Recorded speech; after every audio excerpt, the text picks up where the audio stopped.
Boom. What is happening? So, I'm here to change some brake pads on crusty shitty track car. I'm doing this with like next to no tools, just basic tools you take on a track day basically. Jack from the 1970s, pretty sure it was my granddad's. Triggers broom basically, that's not original. Fucking, I have to seal it up every 5 minutes, new fucking oil and shit. Yep, it's fucked, it's old. Gun I take to every tuning session. Quick fucking Halford's tool set that I take to every session. Had to buy a new caliper wind back tool because my dad and my brother insist on breaking mine every 5 fucking minutes. Cunts. Brake cleaner because, you know, might need to clean my brakes. Maintenance spray. You know someone's a tight cunt when they buy triple QX maintenance spray. It's because they can't afford WD-40 and they're a tight cunt. So what's going in? Well, here we go. Carbon Lorraine's. Boom. Boom. Well, I call them Carbon Lorraine. Apparently they're CL pads now. I'm that old, I call them Carbon Lorraine because that's where they used to be called. No prizes for guessing what CL stands for, obviously. So, RC6 going in the back to replace the old Hawk DTC things I had in there. I haven't had these brakes off for 6 or 7 years maybe. I was in dire need of some brake pads at the Nürburgring, and some guy called Race Brakes, he basically sells brake pads out of his house at the ring. He's like 3 minutes from the entrance of the track. And that's all he had for the back of a Integra at the time. EK9 being the same as an Integra. So yeah, I bought those, and to be fair, they have not moved since, which is fine. And I've now got to the end of them, and I can now afford to put some decent pads in, so I have. I upgraded the fronts on the last track day. RC8.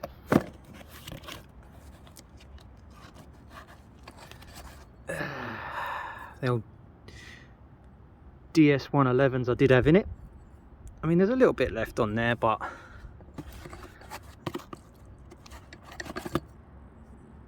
not that much when you're talking about a track car, do you know what I mean? Bit of uneven wear as well there, by the looks of it. Can't even see. There we go. See it. I used to have Carbon Lorraine a lot. The only reason I swapped away from them was because I was a bit tight for money at the time. Wasn't earning as much as I earn now, which meant that I had to scrimp on certain parts, and the brake pads was one of them. To be fair, no, they weren't bad. They weren't bad. They're just not as good as the Carbon Lorraines are. But now I'm earning a bit more. I can go back to my Carbon Lorraines and feel happy about myself. What else can I show you? Last track day, I mullered a CV joint. Look at this bad boy. Boom. Fucked. Fuckity fucked. Yeah, there's supposed to be all sorts of like metallic balls and stuff in there, and no, they're scattered along the track somewhere. Shat my pants, to be honest, because I've come out of Druids full tilt, where I near the limiter, and all of a sudden I hear clang clang clang clang clang. But no, engine's fine, just the drive shaft shat itself. Thankfully, the boys at Snodhurst had a spare shaft tech fucking CV joint, so it's just a case of quick 40 minutes from the track to them, swap it over, back at the track. I changed the front pads while I was there, as I said, and yeah, we went from there. So basically I'm going to not exactly document changing a set of rear brake pads because I'm a terrible fucking mechanic and I'm working one-handed, so essentially I'll just stop step by step and see where we go, I suppose. Right, wheels off. Chance to show you all my crusty shit heap, I suppose. I'm not precious about this car at all. If you love EK9s a bit too much and you're a bit weird, then you probably should look away. Boom. Brake disc isn't usually that rusty, it's just where it's sat outside in the weather. This car used to stay at my parents' house. And they moved. So now I'm waiting till I move and I'll have my own garage where I can store my crusty shit heap of a car in. So that shit doesn't happen again. Yeah, let's have a look at the wheel up. It's a bad video. It's not that bad actually. The other side is fucking terrible, I'm not gonna lie to you. Crusty old D2 camber arms. D2, who remembers them?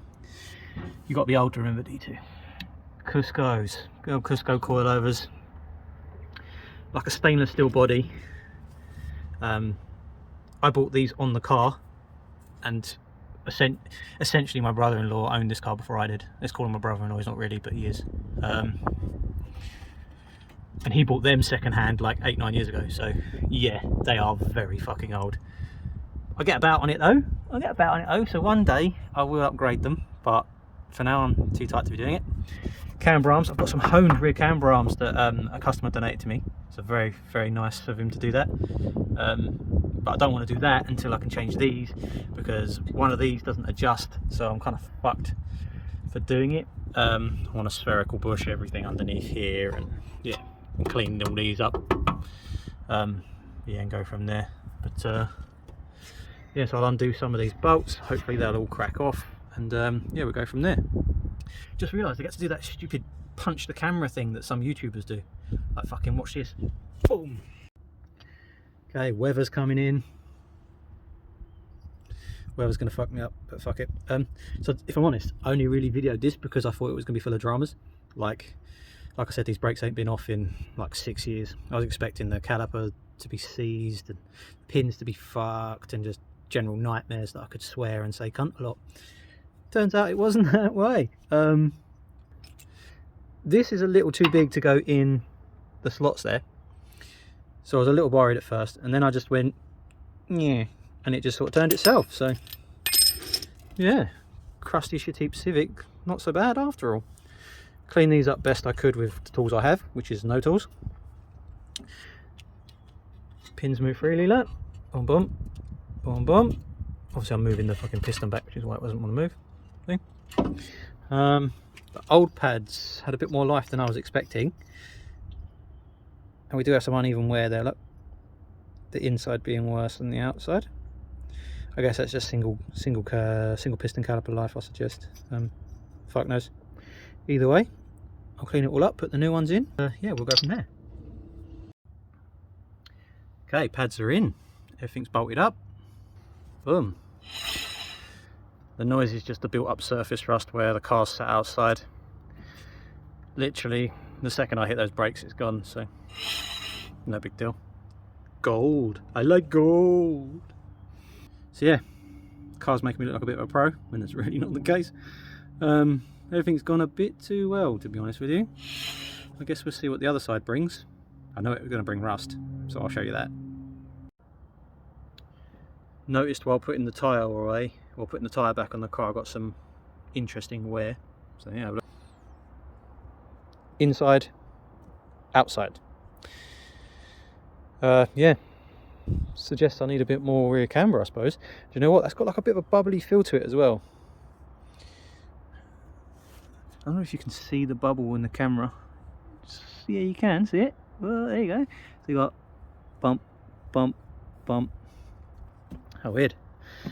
So it looks like I might be in for a new set of rear tyres before long. They still seem to grip all right though. Maybe I just need a little bit more rear camber and away we go. Like, I don't think it's a tyre pressure problem, because like it's not worn on the inner edge or in the centre. Like, it's literally just worse on the outer edge. They are genuine Wed Sports, by the way. I keep meaning to get them refurbed, but again, just a bit of a tight cunt and don't want to do it. Alrighty, so we're on the hard side now.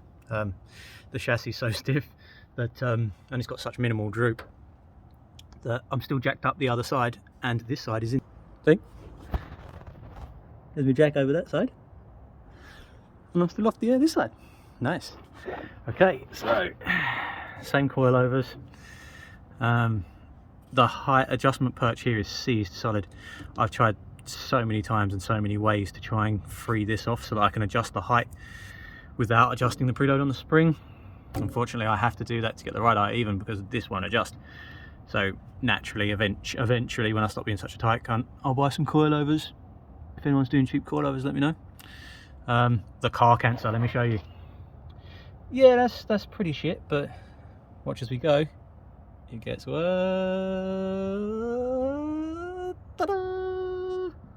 Oh, she bad, boy. She bad. She bad, boy. Yeah, definitely. That is what happens when you go, I'll fix the rust next winter. Next winter comes, I'll fix the rust next winter.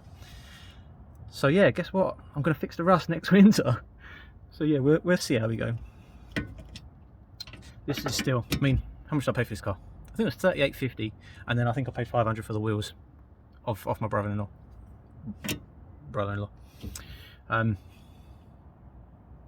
So yeah, it's not, to be fair, in this condition it was never a 20 grand car, was it?